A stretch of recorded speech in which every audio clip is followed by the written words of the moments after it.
Okay, today I want to go back to the sort of historical chain of events that I've been following. And I want to start with going back to the stage where we were still doing the flashcards and the subconscious was dreaming of the lens through which he was seeing the physical world as being through the left eye and the right eye, and a thickness of the difference between their perspectives as a shell of a sphere. So he's inside the sphere and he's looking out through what he's seeing. He lines up with the left eye and the right eye. And the difference in the physical location of the eyeballs causing a difference in physical perspective forces him to separate the difference between the two perspectives as a thickness of the shell between the two perspectives, and he then assumes that the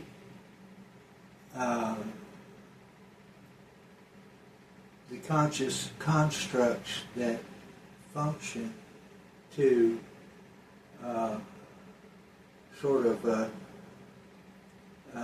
force the two perspectives into a single image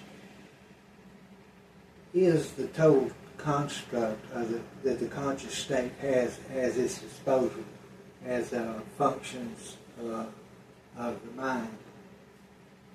And so we can use this as an idiom to separate out different aspects of the mechanics that he is able to separate using this. Okay, he comes up with two major results, and this is all I'm going to give here. The first is the idea of the image being a sort of antenna. Now these are the algorithms that the brain uses to observe or focus aspects of the natural world that it's looking at. So different aspects of nature, and these are the existential characteristics of the universe that we are able to look at. Each aspect of that universe has a corresponding place on this construct of algorithms. In other words, part of the aspect of space is, say, the special relativity. Mathematicians model spatial structures. They use mathematics to do it, but it's the same identical process. Also the Newtonian, the E3, and the general relativity, gravitational aspect of it also has corresponding aspects of the algorithms in the brain, which we use to observe that this does in fact occur. And we use those algorithms to construct experiments to test. And Einstein's formulation of the relativity is a more advanced algorithm than, say, the Newtonian Euclidean three-dimensional. Okay, so the subconscious does this as a historical sort of prop, I guess, in explaining how the classical painters of the High Renaissance were able to attribute their painterly aesthetic as a necessity, because he calls this the proper image when the Bible says that God made man in his image, and in his image made he man. I think that's in Mark someplace. This is precisely what is meant by image. So the image of his image he projects in the model of this. God projects the physical universe, and it has aspects. In order for us to perceive that universe, our image has corresponds to his projected image, and that is how we recognize it. And that is how the SC also here distributes information and perceives meaning and understanding. And the only reason it works is because of the biblical relation. Okay, that's one. The second major discovery, which he relates to me, is that the brain is separated into, these functions can be separated into male and female portions. A female intelligence, a female conscious functions geometrically different, and in a lot of ways, antiposed ways that the male does. And so he is able to separate out these female and male portions, and he is able to sort of excommunicate the female portions, because I'm, of course, a male, and I see most clearly and can function most quickly and accurately and with better results if I'm staying in the male portion of my consciousness. And this has to do with the difference between either two X chromosomes or an X and Y chromosome. And so each of us in our heads, we have both female and male components of conscious construct. And the conscious construct of it means we process solid geometries that we're observing here. We process them in two different ways. And so that was a big revelation. I mean, it's just, and of course, the whole point of all this is just to give an idea of what the result of doing this sort of thing is. You know, why would you want to do it? Because you're curious, hopefully.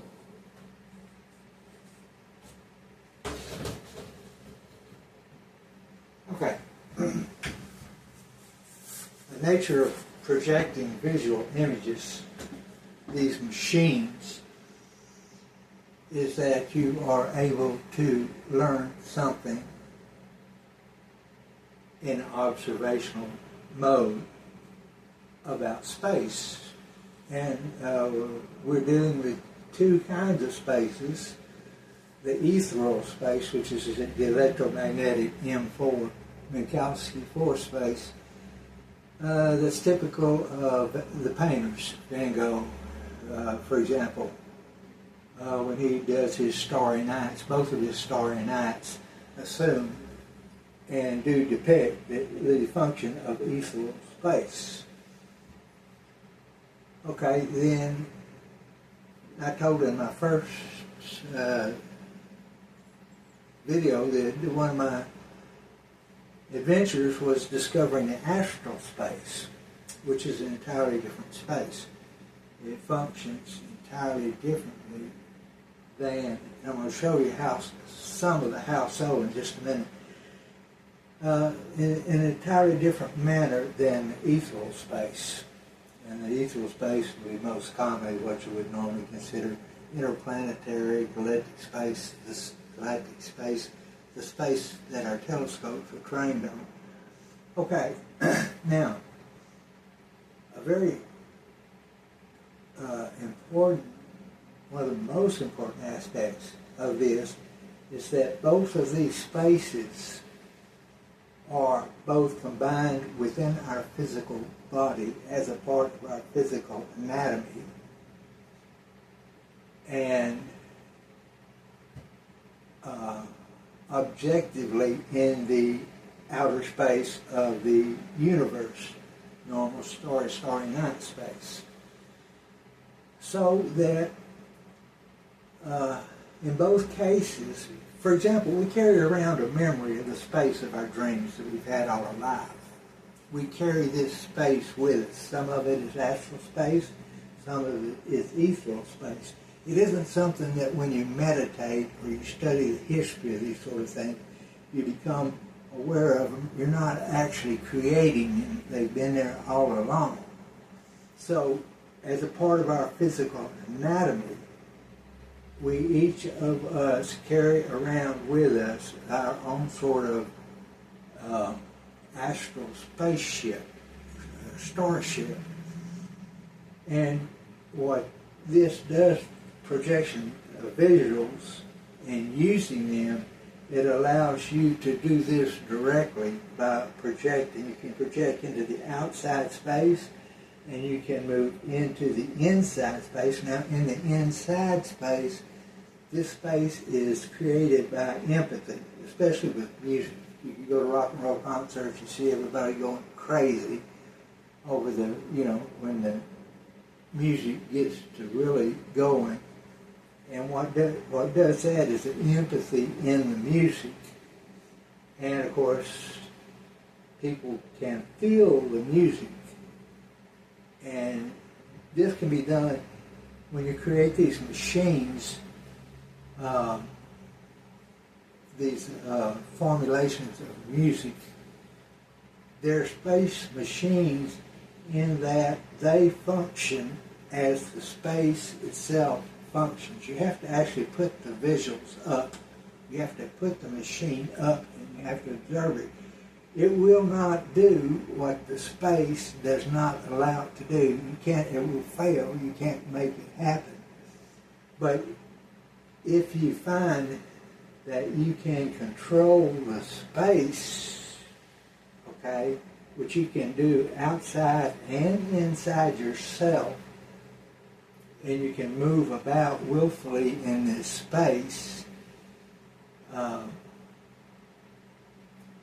then you can test what the space is doing by observing what you're able to do with the machine.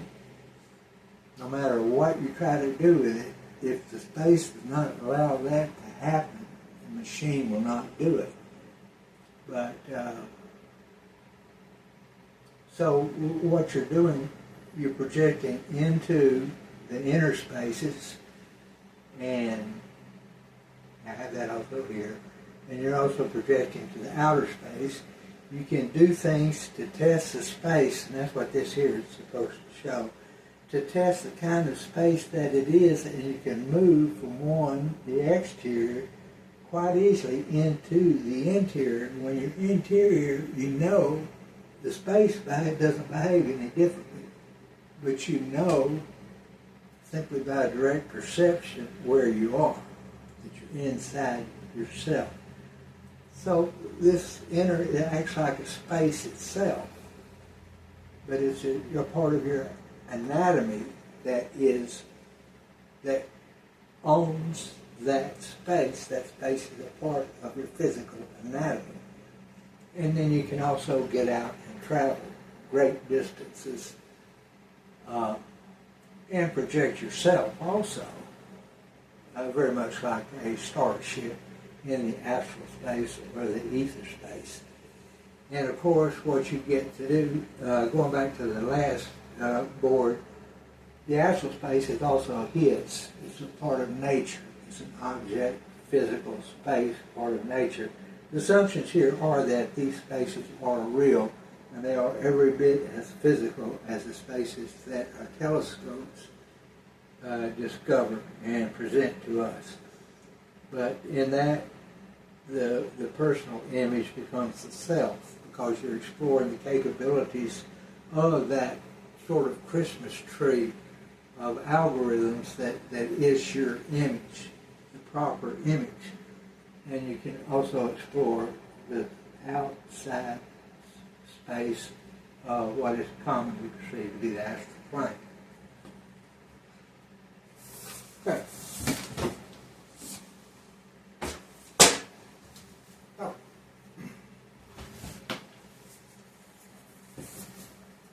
I gave some general results, 2 of them, for the flashcards. And now I want to give 2 general results of the process I've just been describing to you. The first is, the top one stands by itself. It's simply something that when you're projecting these machines, you're using both whether you're in the waking state or in sleep, you're using both the subconscious and the conscious minds. The whole purpose for doing this is to invite the subconscious to be your partner and therefore employ it sort of gainfully. But it has certain capabilities that you can't really explain because you don't know what they are, but the subconscious does. One is to generate a bubble. And the whole prospect of a bubble, going back to Van Gogh's Painter on the Way to Work, is that it's a natural portal. It means you cannot attach it to build any kind of structure because of the fact that it's a closed spheroid.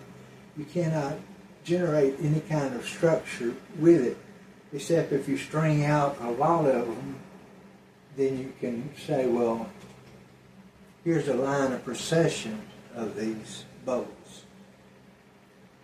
But the mind can generate one of these as a portal in which the interior dimension is greater than the dimension of the space itself. Don't ask me how it does it or to what purpose it does it, but if you do contact the surface of this bubble, it has the ability to pop. And voila, when that happens, you're inside a higher dimensionality. And that's when it's called a portal. So that's one property that the mind has. Who knows how it got it, or what the purpose of it is. Okay, the next 2 go together. They're part of the same story. Like I said, you project a machine into the outside space and you test the properties of this space. But what I have found is the ASC has shown me a trick where it proliferates the projection to individual parts of the brain, so many of them that it can control each spatial point. So it looks at the whole space, and instead of putting up a machine, it segregates volumes of points and forces them to move in different ways. For example, you can have local expansion inside of a space that is not expanding. These points can be moving. You can move them in like a stream in a certain direction, and you can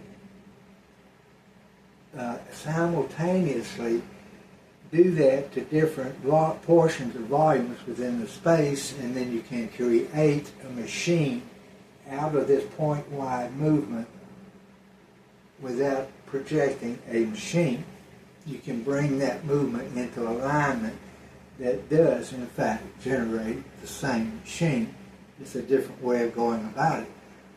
Now, the point to that is that's an extraordinary feat of sophistication of the mental process. It's not something you can normally do as an ordinary mortal. But the subconscious has the power to do that and has demonstrated it to me. This does not work in the ethereal space, but it does work in the astral space.